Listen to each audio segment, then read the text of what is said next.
శ్రీ గురుభ్యో నమః. శ్రీ భాగవత కృష్ణదేశికేంద్రుల వారి శుద్ధ నిర్గుణ తత్వకందార్థములు. ఈ గురుమంత్రము యొక్క ప్రతాపమును తెలియజేయుచున్నారు. పరిపూర్ణ ఎరుక గలివియని ఎరుగని బయలందులేని ఎరుక తనకు దానరుదెంచుట గురు శిష్యుల తెరుగున మాట్లాడి రెండింటిని దెలసి తాజనును ఆపై మాట పలికేదే దిక్కను అరమరలేకనే నెరిగించినట్టు అరమరలేకనే నెరిగించినట్టు గురుబోధ పాత్రుల నెరుగాఘ తెలిపేవు తెలిసి తాజనును ఆపై మాట పలికేదే దిఖను. నాయన శిష్య, ఇది పరిపూర్ణము. ఇది ఎరుకాయని ఎరుగని బట్టబయలులో మూలము లేకయే తనంతట తానుగా తోచిన ఎరుక గురువుగను శిష్యుడుగనునై గురువు పరిపూర్ణ బోధను శిష్యునికి వినిపించునట్లును శిష్యుడా బోధను తెలుసుకొనున్నట్లును తోచుచున్నది. శిష్యుడా పరిపూర్ణ బోధను అచల గురువు వలన విని స్వతసిద్ధమై నిండియున్న బట్టబయలు యొక్క ఉనికిని మూలము లేకయే గురు శిష్యులుగా తోచుచున్న ఎరుక యొక్క లేమిని ఎరింగి పరిపూర్ణ స్థితికి కలిగియున్న తదుపరి ఇక ఏ మాటయూ లేదు, సందేహము లేక నేనెరిగించినట్టి పరిపూర్ణ బోధను అర్హత లేని వారలకు నెరిగించకూడదు. ఓ శిష్యుడా, ఇది పరిపూర్ణము. ఇది ఎరుకాయని ఎరుగని బట్టబయలులో మూలము లేకయే తనంతట తానుగా తోచిన ఎరుక గురువుగను శిష్యుడుగనునై గురువు పరిపూర్ణ బోధను శిష్యునికి వినిపించినట్లును శిష్యుడు ఆ బోధను తెలుసుకొనున్నట్లును తోచుచున్నది. ఇది పరిపూర్ణమని గాని ఇది ఎరుకాయని గాని వాస్తవకంగా బట్టబయలుకి ఏమాత్రము కూడా తెలియదు.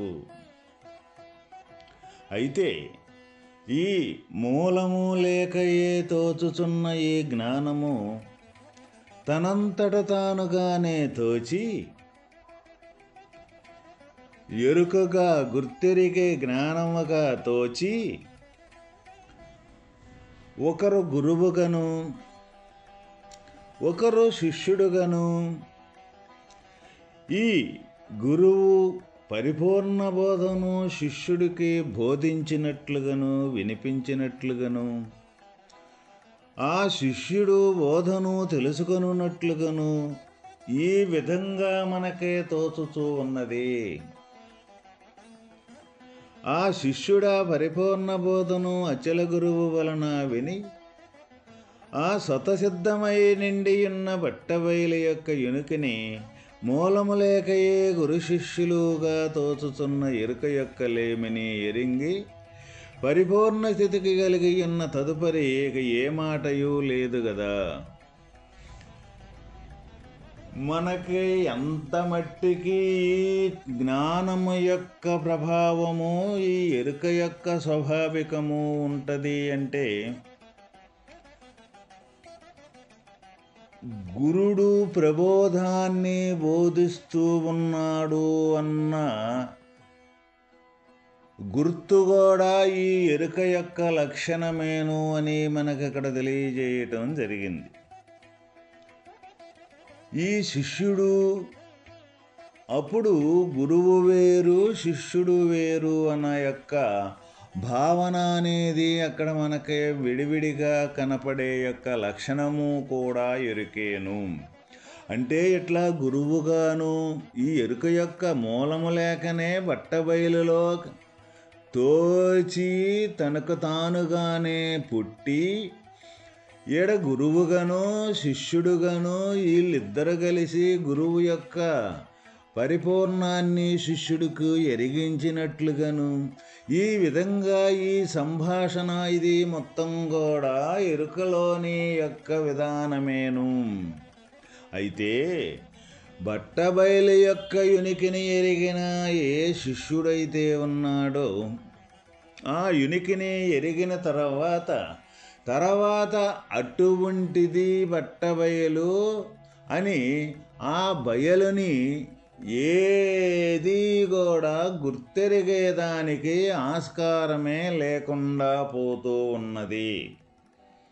ఇక ఈ గుర్తెరిగే స్వాభావికము అనేది లేకుండా పోయినప్పుడు ఇక అక్కడ ఉన్నదని గురువుని కానీ ఇక్కడ శిష్యుడని కానీ వీళ్ళు ఇద్దరు ప్రబోధముని కానీ అక్కడ ఉండేదానికే ఆస్కారమే లేదు బట్టబయలైన పరిపూర్ణ స్థితిలో. కాబట్టి ఈ ప్రబోధ రూపకము చేసేదంతా కూడా ఎరుక యొక్క లక్షణమేను, ఎరుక యొక్క స్వాభావికమేను అని మనకిక్కడ తెలియజేయటం అనేది జరిగిందన్నమాట. కాబట్టి అటువంటి యొక్క పరిపూర్ణము యొక్క స్థితిని ఎవరికి పడితే వాళ్ళకి దాని యొక్క విలువ తెలియని వాళ్ళకే మట్టికి ఆ సూచించటం అనేది తెలియజేయటం అనేది సరి అయిన పద్ధతి కాదు అని మనకి ఇక్కడ తెలియజేయటం జరిగిందన్నమాట. అంటే అటువంటి యొక్క పరిపూర్ణము యొక్క స్థితి కేవలము ఏ శిష్యుడైతే దాన్ని గ్రహించి ఆ గ్రహించిన యొక్క తత్వాన్ని ఎంతో గోప్యంగా తన దగ్గర ఉంచుకొని ఎంతో గోప్యంగా స్థితిలో నిలబడగలిగిన ఒక్క శిష్యుడికే అది ప్రబోధము చేయమని మనకి ఇక్కడ తెలియజేయటం. ఎందుకు ఆ గోప్యంగా పెట్టుకోవాలి అంటే ప్రత్యక్షంగా ఉండ యొక్క పరిపూర్ణము బట్టబయలు యొక్క స్థితిని ప్రత్యక్షంగానే ఉన్నది అని మనకి ఇక్కడ తెలియజేయటం అనేది జరుగుతుంది. ప్రత్యక్షంగా ఉండదాన్ని మరి మనకి ఇప్పుడు అసలు ఏదైనా సరే మనకు తెలియటం అనేది జరుగుతూ ఉన్నదా? మరి ప్రత్యక్షంగా ఉండదా మరి మనకు ఎందుకు తెలియటం లేదు? మరి ఎంత రహస్యంగా ఉంది అది, ఎంత గోప్యంగా ఉన్నది మనకి, ఎందుకు మనకి ఎంత గోప్యంగా అంత రహస్యంగా ఉన్నది?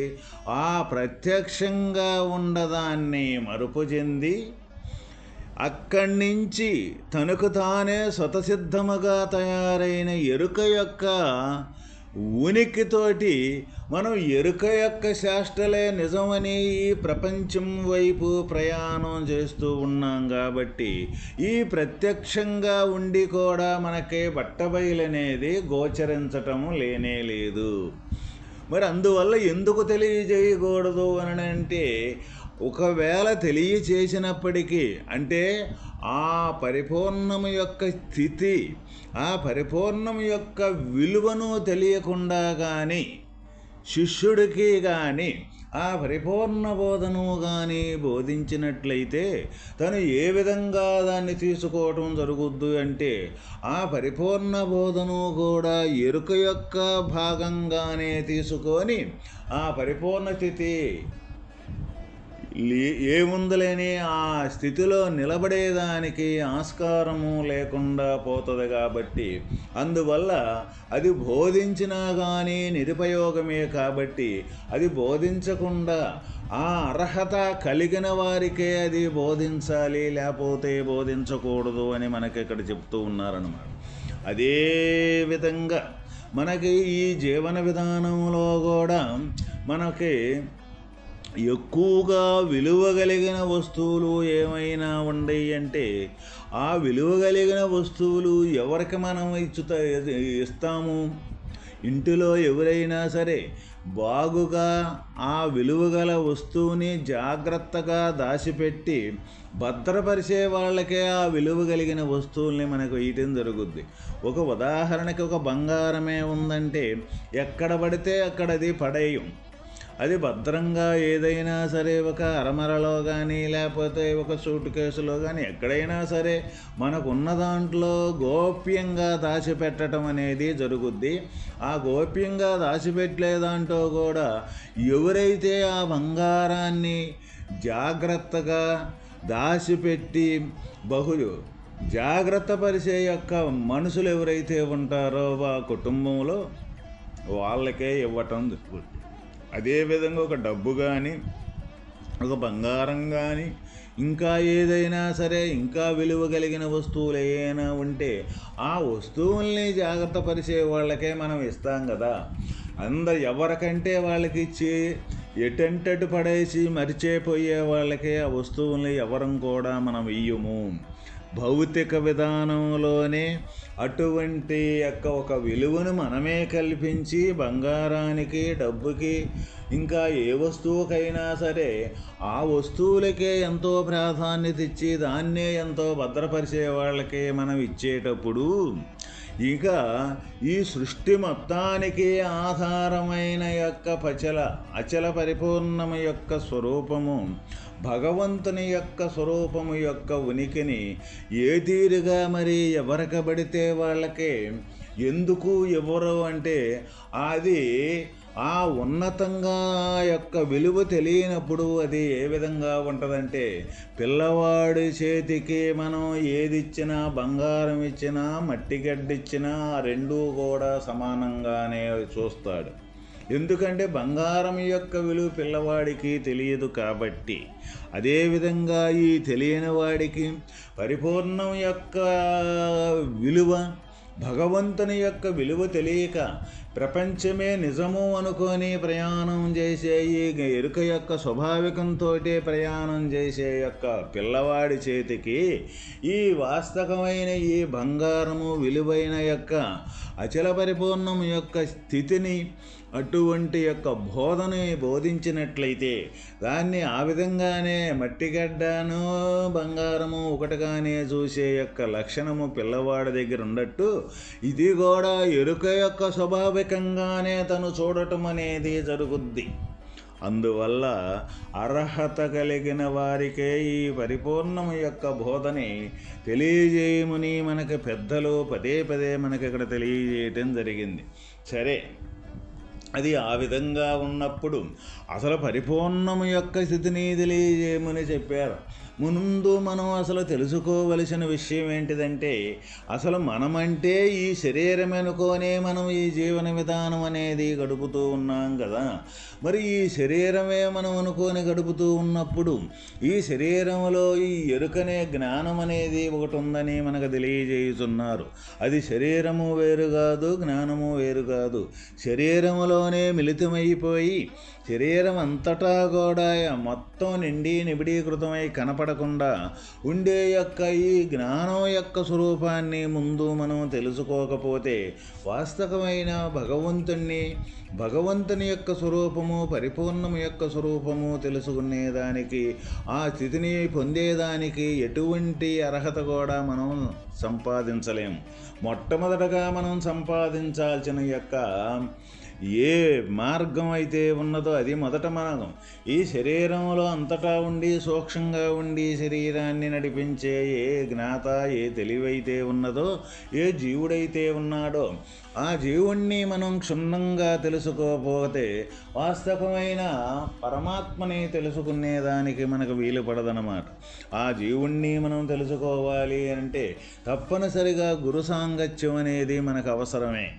గురు సాంగత్యం అంటే గురువు ఇచ్చే యొక్క మంత్రం యొక్క విధానం ఏదైతే ఉన్నదో మొదట మనకు ఆ మంత్రం యొక్క పద్ధతిని, ఏ పద్ధతిలో మనం ఆ మంత్రాన్ని మనం జపించాలి, ఆ మంత్రాన్ని ఏ పద్ధతిలో మనం ముందుకు సాగిపోవాలి ఆ మంత్రం తర్వాత అనే విధానాన్ని మనం సంపూర్తిగా తెలుసుకొని మనకు అనేక రకాలుగా గోచరించే ఈ ఎరుక యొక్క లక్షణాలు, ఈ ఎరుక యొక్క స్వాభావికము, ఈ ప్రపంచం మొత్తం కూడా అనేకత్వంతో కూడుకున్న మన మనస్సు ఏదైతే ఉన్నదో ఆ మనస్సుతోటి నిరంతరము ఆ ఒకే ఏకచింతన అంటే ఒకటే చింతన, ఒకే మంత్రాన్ని కానీ మనం జపించినట్లయితే మనం అనేకత్వంతో కూడుకున్న ఏ మనస్సు అయితే ఉందో అది ఒకే చింతన చేయగా అనేకత్వం అనేది నశించి ఈ ఏకచింతన అనేది ఒకదాన్నే చింతించటం అనేది మనకు జరుగుద్దన్నమాట.